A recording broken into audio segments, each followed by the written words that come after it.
Hello, everyone. I am Maryanne Parker, your Posh Overnight podcaster, and I'm very happy to be here today at beautiful Coronado at the iqpodcast.com. Join us. I hope that I see some new faces today because I have a great topic to discuss. And actually, the topic is, how do you feel internally when someone else succeeds? Some people feel very intimidated. Some people feel very sad. Some people feel very insecure. Are you happy when someone else succeeds? So join our conversation. I'll be very happy to hear from you. For the friends that do not really know me, they don't know my background. I'm originally from Bulgaria. I came to the United States 16 years ago as a happily married young woman, full of positivity, hope, faith to experience the American dream. Unfortunately, 8 months later, I was living in a homeless shelter for victims of domestic violence with my two children, a toddler and an infant at the time, in an area that I've never heard of before, without any family or friends, and I was broken and broke. At this time, I made a decision to be a statistic or to succeed. Everybody interprets success in a different way. So I don't know what is your meaning of success. Maybe it's becoming a millionaire, a billionaire, being internally happy, healthy. I don't really know. For me, I really knew that I want to give a better life to my children because this was my responsibility. You know, what was happening in my life at the time shouldn't be affecting them. And I took responsibility about that. So I made this decision that I definitely don't want to be a statistic. So it's just a question of one decision that can make a change in your life. How far you can go, how low can you go. And, you know, as a matter of fact, I think that the effort you put not to succeed is almost equal to the effort you might put if you want to succeed. So choose wisely. In my case, this was the case. I wanted to succeed. This is about just a brief indication about my story. So I told my kids back in the day that when they are celebrating their birthdays, they cannot get equal gifts because God doesn't really bless us at the same time, and they have to be patient for their turn. With this, the meaning of this lesson was because sometimes we want everything today and we are not very unhappy when someone else has something, but we don't have it. So I told my daughter, you know, when it's your birthday, you're going to have a very elaborate, very nice gift. Back in the day, it was difficult for me because I was a single parent, and even I really wanted to give the best to her. But I told my little boy, you need to wait for your turn. You can get a little gift, but you really definitely you have to wait for your own birthday. So this is a very powerful lesson for us to realize that we definitely cannot be blessed at the same time every single time. Did you ever think about the fact why people feel bad about your success, or why do you feel bad when people succeed? So I made some small investigation and I wrote down a few things, and this topic has been on my mind for a very long time. I personally got affected. Many people around me have been affected, and probably you experienced a situation as such as well. So people usually might be angry at themselves, not at you, because your success doesn't really represent them, but represents the fact that they didn't really do much to accomplish their dream. They gave up on their dreams earlier. They couldn't really do anything to move forward or to work harder. So they are really not mad at you. They're not happy about you, but they're unhappy about themselves. And I'm going to give you a very direct example from my own life. As I mentioned, when I came to the United States, I joined an organization called Dress for Success. So this organization was supporting underprivileged women, just the way I was, a single mom with two children, a young individual, without a job, without a house, without anything, basically. I didn't know how to drive. I didn't have a car. So I joined this organization. We're talking about 2006. And they were gifting us slightly used clothing for job interviews, for meetings, and all of those things. There was a lady who joined the organization. And when I'm telling you, some people join charitable organizations not because they want to help, but sometimes because their agenda is not always very altruistic. So we know that. What happened, 10 years passed by and I never heard about this lady. I bought my own house, I bought another property, I started my own business, I wrote books, I've done a lot of things because I worked very, very hard. So I didn't hear from this lady for approximately 10 years. She never said, hey, congratulations, I'm very, very happy that you're doing something. You're not living as I remember you. You're moving forward, you're doing certain positive things. So I've heard from her when she wanted a reference for a job. She sent me an email, and she said to me, you know what, I want you to give me a reference for a job because I don't have a job right now. And I think that this is going to help me. So I got very busy, so I couldn't really respond to her promptly. First of all, I was a little confused because I haven't heard from her for 10 years. We're not talking about 10 days, 10 months, or 1 year. We're talking about 10 years. So I didn't really respond right away. And she got so mad, so angry at me. She sent me an email and she said to me, after everything I've done for you, I try to support you, and you don't even want to give me a reference. So I had to block her. Sometimes I don't have time to deal with people that are very angry and they don't have a serious, solid ground for that, especially when I haven't done much to offend them. But at the same time, people as such, they try to find a way to close the relationship. They try to victimize themselves. In other words, that she's going to blame me for the fact that I didn't want to send her a reference when she was helping me 10 years ago, which, mind you, she actually wanted to get the references that she on her resume as a credential that she's helping a charitable organization. So this is basically, we are all adults and we understand how this works. I blocked her. So she contacted me on LinkedIn. She contacted me everywhere. Of course, I'm not going to mention her name because I don't have to. And I don't even remember, to be honest with you. So the person who didn't have a job and she was trying to get me to write reference for her, purchased my book. She never purchased my books before, to support me or anything, but she went on Amazon, she purchased my book, and she wrote a very bad, degrading review. And you know what? To be honest with you, I felt very happy. I actually fixed my crown. You know why? Because I felt that I made it. Um, you see, you have to see certain indications, even if sounds very strange, but I felt very, very satisfied at that time. I spoke to my business coach. I have one of the best business coaches in the world. And he said to me, why don't you write to Amazon and send them the emails and the derogatory remarks, the names that she was calling me, and that is actually a reflection that I didn't, she's trying to punish me for the fact that I didn't do a simple gesture for her.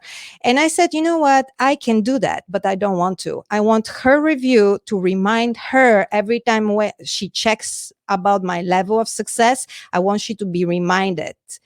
So this is a very little detail from my life, but I've noticed that not everyone is going to be happy about it. And by the way, I'm not saying that my books are exceptional. They're not New York Times bestsellers, but it's something very authentic and something that I wanted to present to the world to help people like me. People, foreigners, immigrants that actually coming in this amazing country, but you still don't know where to start. And this was something that she was trying to sabotage.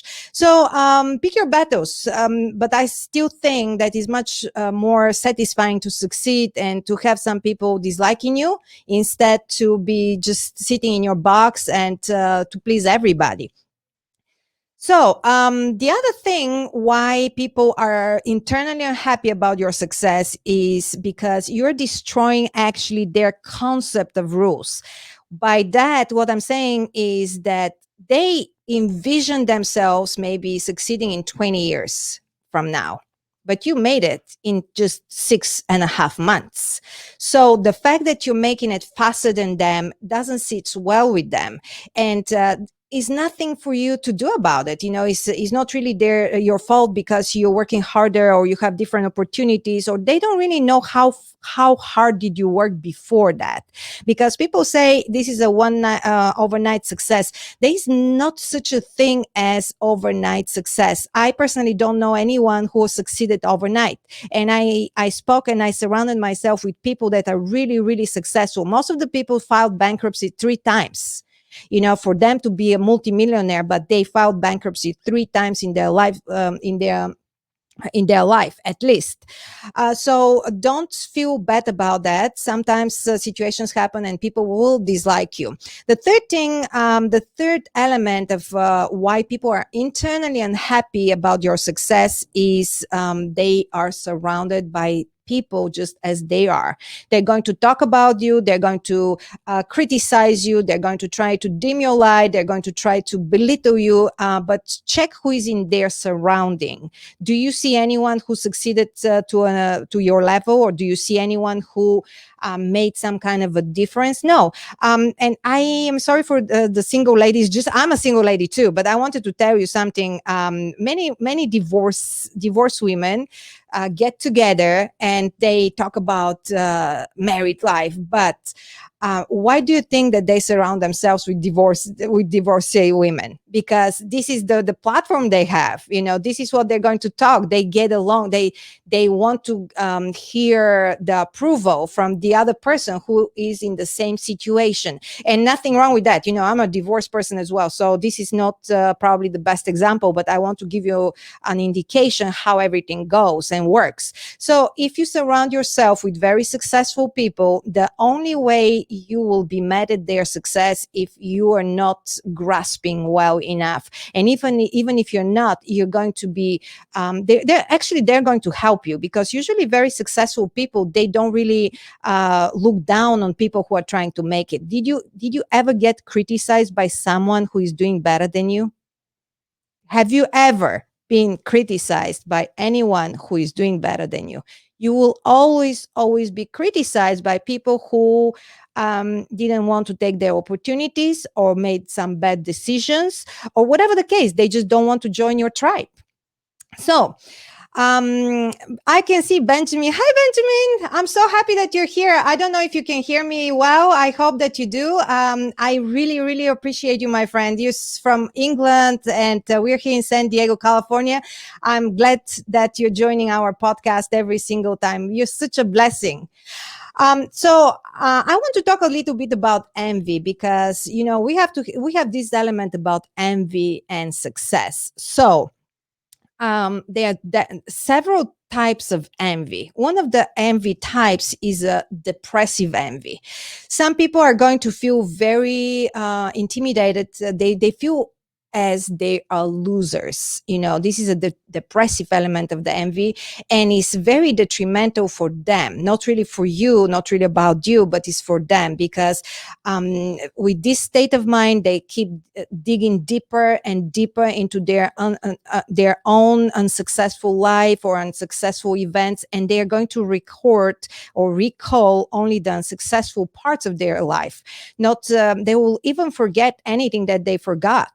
From the moments they achieved, they won't even remember it, because they don't want to. Their mentality is different. They block the positivity. They block the happiness of being successful, because sometimes every single little success matters. We just have to pay attention to the little details in our life. The second part of envy that I have a problem with the hostile envy. So the hostile envy is a very bad indication for example, when you mention about someone who is very successful already, or get to a certain point, and you're saying, oh, this person manipulated her way up, or he manipulated his way up, or and I'm going to give you an example with that. And it's very painful for me to tell you, because I have been following the news about Maria Bakalova. And, in America, we love to be entertained. We love Hollywood. We love awards. We love shows.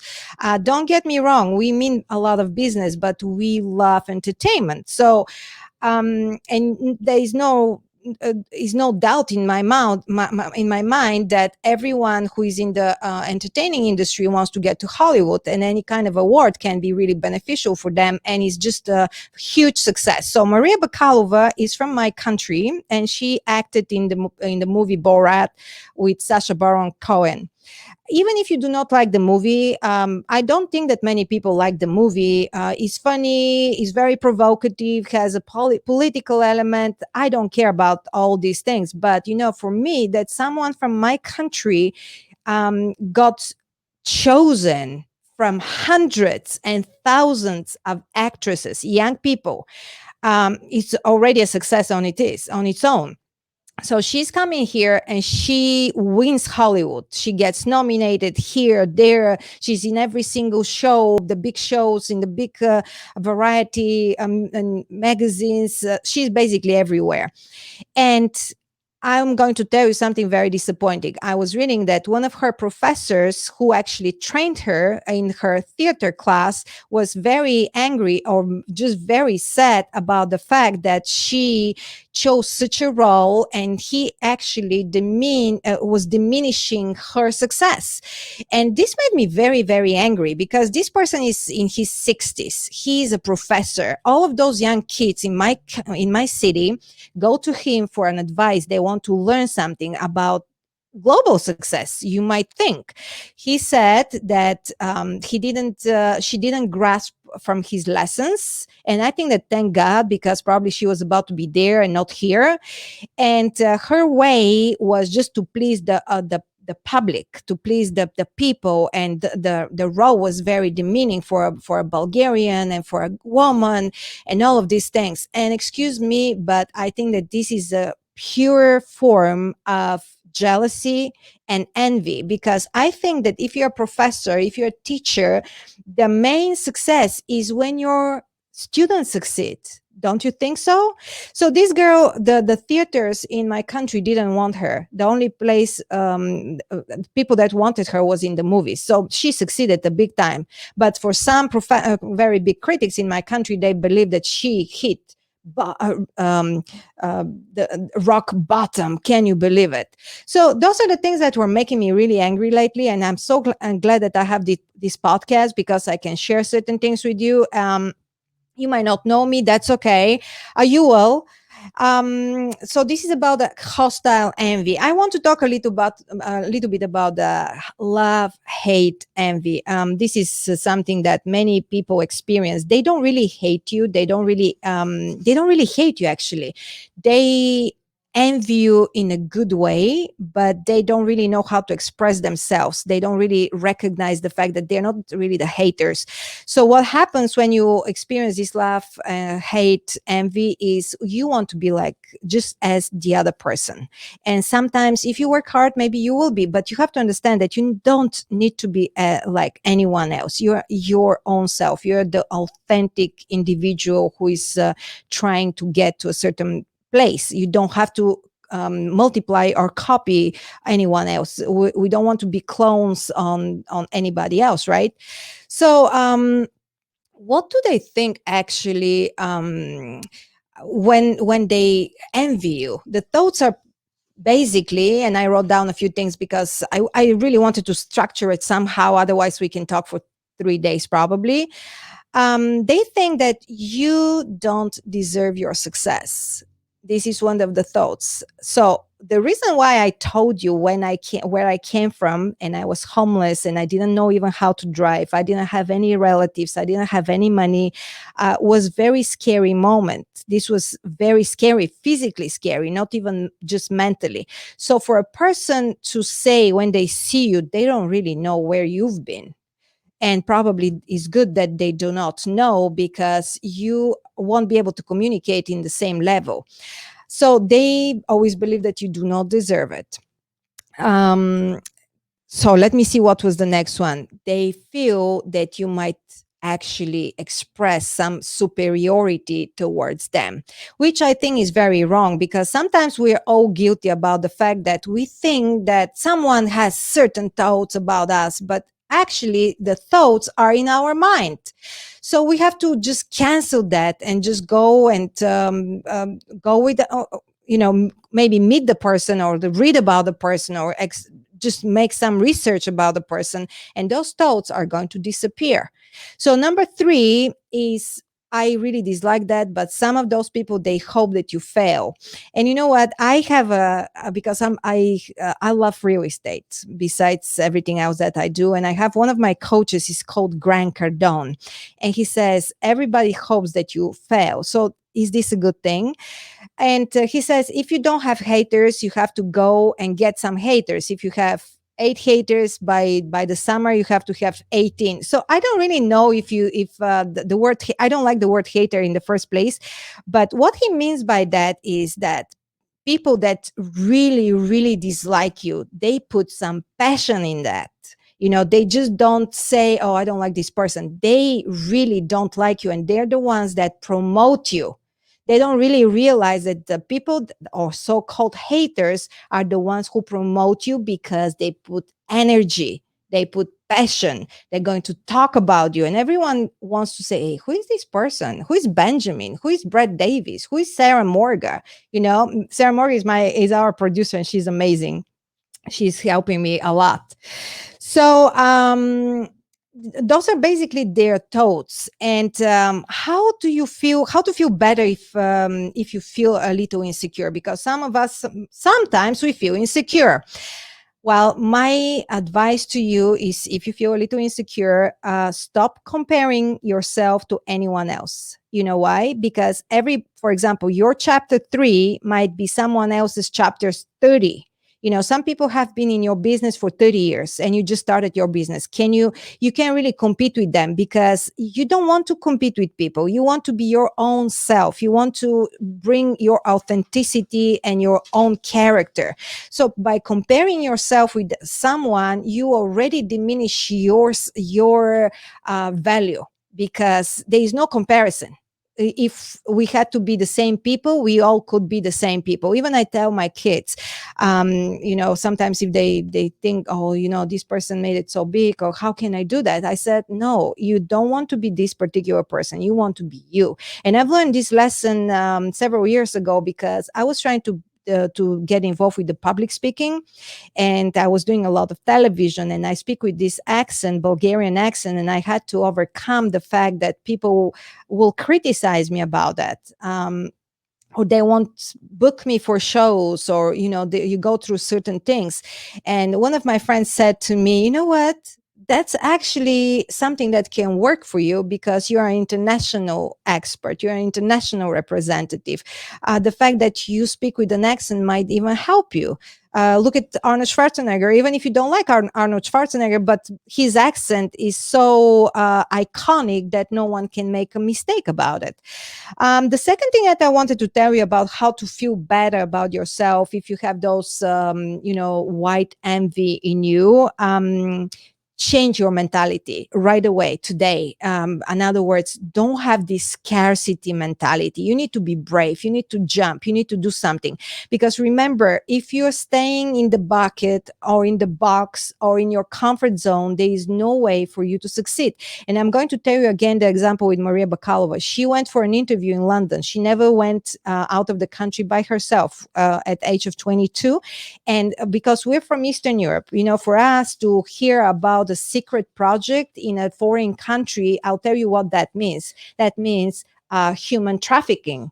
And many people in the United States probably don't recognize that, but this is the thought we have right away.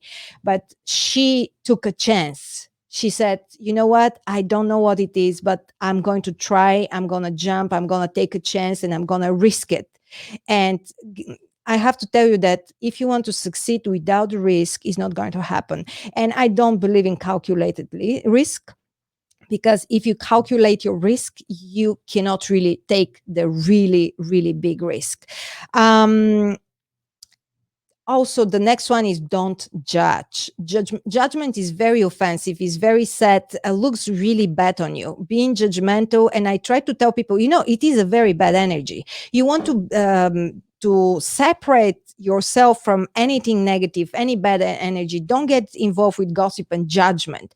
People do certain things. You don't know their story. You don't know their background. You don't know where they've been. So forget about being judgmental. You're going to feel so much better and so much relief and so free. I'm almost done, and I hope that you reach out to me and let me know how you feel about situations like that, because I'm sure that many people experience the hate and the envy when even you succeed in a little way. Might be little for you, but actually is a big way. Create your own definition of success, because the fact that someone is going to win an Oscar, this is not your success, because you're not an actress, right? So if you're not an actress, you definitely cannot win an Oscar. We can make the Oscars and we can give it to you when you do this or that, but you are not an actress. Just try to dominate in your own industry. And with this, I hope that this was beneficial. I hope that many people got my point, and I hope that maybe some people didn't like it, but I really want to thank you so much for everyone for watching today, and I really want to thank our sponsors. So this is, of course, Attorney King, Sukoyan Casino and Resort, Indian Motorcycle of San Diego, the gym, Serrano's Coronado. I love this place, by the way. It's a great restaurant, and they just opened. And IB Fitness. And this is from me, Posh Overnight. I am Maryanne Parker, and I'm so happy that you were here today with me. Thank you. Bye.